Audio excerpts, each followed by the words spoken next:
ஆதி என்னும் பராபரையே அன்பான மனோன்மணியே சோதி எனும் பஞ்சகத்தாலே சொற்பெரிய கரிமுகனே தீர்தநீக்கும் கந்தவளே திருத்துகின்ற குருநாதர்களே 18 சித்தர்களே பண்பான பரமசிவமே ஓதிய ஜோதிடங்கள் உரைப்பதற்கு நாரவிந்து வடிவாக நல்ல துணை ஆவீரே.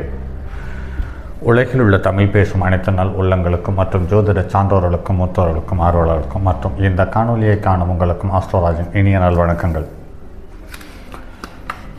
ஜோதிடம் சார்ந்த தகவல்களை தொடர் காணொலிகளாக கொடுத்து வருகிறோம். இந்த ஜோதிடம் என்பது ஒரு அற்புதமான அரிய கலை. இந்த கலைகள் மூலம் சொல்ல முடியாத தகவல்கள் ஒன்று இருக்குமானால் அதற்கு நமக்கு போதுமான அனுபவமும் அறிவும் இல்லை என்பதை தவிர மற்ற வேறு காரணங்கள் இருப்பதற்கான வாய்ப்பில்லை. ஜோதிடம் படிக்க வேண்டும் என்ற எண்ணத்தோடு பயணிக்க தொடங்கிவிட்டால் இதற்கு ஒரு எல்லை என்பதே கிடையாது என்பதை இந்த 25 வருட அனுபவத்தில் பார்க்கிறேன். அந்த வகையில் நாம் பார்த்த, நாம் சந்தித்த, நம்மளுடைய அனுபவத்தில் நம்மளுக்கு கிடைத்த அனைத்து தகவலையும் காணொலிகளாக தந்து விடுவது என்ற முயற்சியில் இப்போது இறங்கியிருக்கிறேன். அந்த வகையில் நிறைய காணொலிகளை கடந்து ஏறக்குறைய 345 காணொலியை கடந்துவிட்டோம். அந்த வகையில் ஒவ்வொரு காணொலிகளிலும் ஒவ்வொரு தகவல்கள் என்று அல்ல, ஒன்றுக்கு மேற்பட்ட தகவல்களை நாம் அனுபவத்தில் பார்த்திருக்கிறோம். அதையே நடைமுறையில் வெளிப்படுத்தியும் வருகிறோம். அந்த வகையில் ஒவ்வொரு குழந்தையும் பிறந்தால் ஒரு நட்சத்திரத்தில் பிறக்கும். அந்த நட்சத்திரத்தினுடைய தன்மையை அனுசரித்து அந்த குழந்தைகளுடைய குணாதிசயங்களும் நடவடிக்கையும் இருக்கும். அந்த வகையில் பெண்கள் ஒவ்வொரு நட்சத்திரத்திலும் பிறந்தால் அவர்களுடைய குணாதிசயம் என்ன என்பது சார்ந்த தகவலை கடந்த 2 காணொலிகளாக கொடுத்துள்ளோம். அதன் தொடர்ச்சியாக 3வது பாரியாயமான மூல முதல் ரேவதி வரை இப்போ தற்போது தர இருக்கிறோம். அதில் மூல நட்சத்திரத்தில் ஒரு பெண் பிறந்தால் இனம் புரியாத வியாதி உடையவளாகும்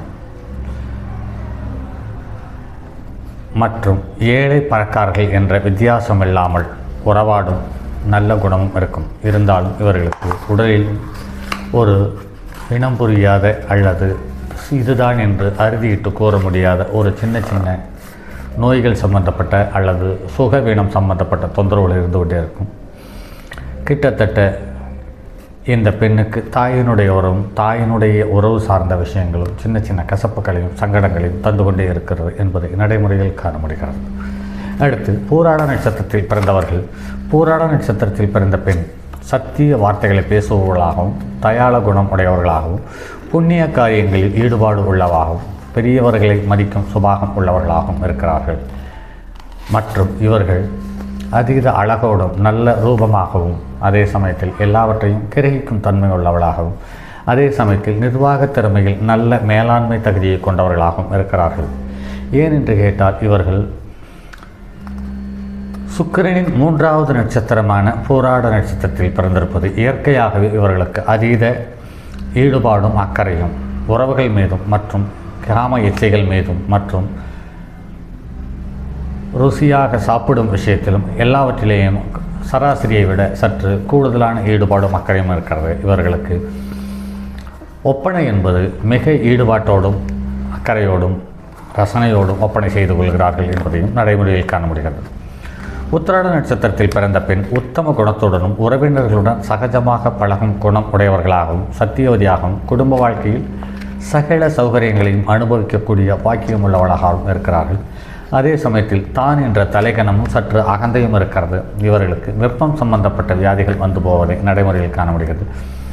அதே சமயங்களுக்கு இவர்களுக்கு கட்டிகள், கொழுப்பு கட்டிகள் சார்ந்த விஷயங்கள், கார்பன் கட்டிகள் சார்ந்த விஷயங்கள் இவர்களுக்கு தொந்தரவு பண்ணுவதற்கான வாய்ப்பும் இருக்கிறது.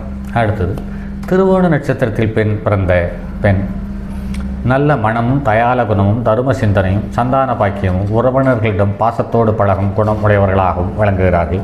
அது மட்டும் இல்லாமல் இவர்கள் தயிரின் மீதும் பால் பொருள்களின் மீதும் அதீத விருப்பமும் ஈடுபாடும் இருக்கிறது. ஆக இவர்களுக்கு காலப்போக்கில் கொலஸ்ட்ரால் கொழுப்பு சம்பந்தப்பட்ட தொந்தரவுகள் வருவதற்கான வாய்ப்பு இருக்கிறது.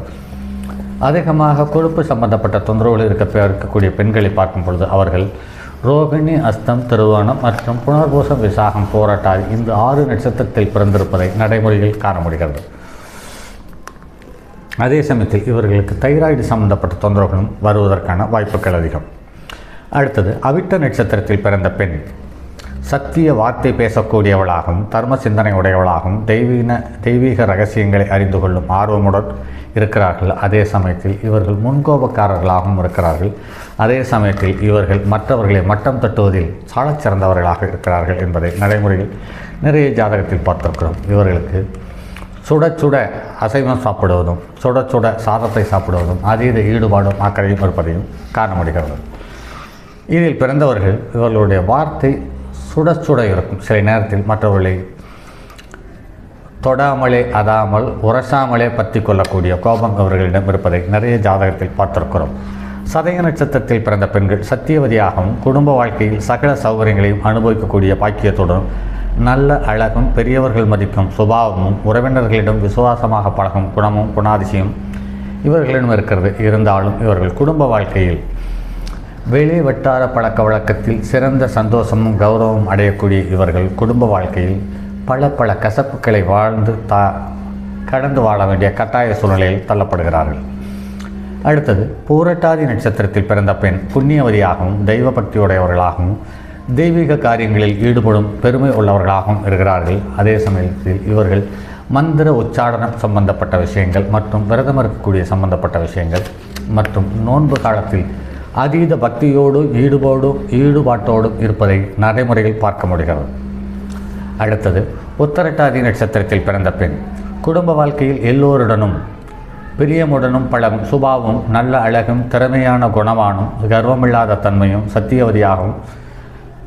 சத்தியவதியாகவும் மற்றும் உடைகள் மீது அதீத விருப்பமுடையவர்களாகவும் அல்லது ஆபரணங்களின் மீது அதீத உள்ளவர்களாகவும் அது மட்டுமில்லாமல் இவர்கள் கடின உழைக்கக்கூடிய தன்மை உள்ளவர்களாகவும் இருக்கிறார்கள். இவர்களுக்கு அதிகமாக மூட்டு வலி சம்பந்தப்பட்ட தொந்தரவு இடுப்பு வலி சம்பந்தப்பட்ட தொந்தரவுகள் இருப்பதை நடைமுறையில் காண முடிகிறது. அடுத்து ரேவதி நட்சத்திரத்தில் பிறந்த பெண் சகல சௌகரியங்களையும் அனுபவிக்கக்கூடிய தன்மையும் பாக்கியமும் உடையவர்களாக இருக்கிறார்கள். நல்ல அழகும் தெய்வீக காரிய ஈடுபாடும் பிறந்த இடத்திலும் புகுந்த இடத்திலும் அதிர்ஷ்டம் உள்ளவர்களாகவும் அமைகிறார்கள். இவர்கள் எந்த வீட்டில் வாடகை வீட்டில் போய் குடியேறினாலும் அவர்களுக்கு அந்த வீடு சொந்தமாவதற்கான வாய்ப்புகளை அதிகமாக உண்டு பண்ணி விடுகிறது. அதாவது பொருளாதார மேம்பாடு சிறப்பாக வருகிறது என்பதை கருத்தில் கொள்ள வேண்டியதாக இருக்கிறது. இதில் சொல்லப்பட்ட தகவல்கள் அனைத்தும் சுபகிரகங்களுடைய தொடர்பு இருக்கும் பட்சத்தில் அப்படியே பொருந்தி போகிறது. பாபகிரகங்களுடைய தொடர்பு இருக்கும் பட்சத்தில் இவர்கள் அப்படி இருப்பது போல் நடிக்கிறார்களே ஒழிய உள்ளத்தில் வேறு ஒரு குணாதிசயங்களும் இவர்களோடு கலந்து இருக்கிறதை நடைமுறையில் பார்க்க முடிகிறது. சரி நண்பர்களே, மற்றும் அடுத்தது ஒரு பதிவில் சந்திப்போம். அதுவரை உங்களிடமிருந்து விடைபெறுவது உங்கள் அன்பு நண்பன் எம் ராஜரத்தினம்.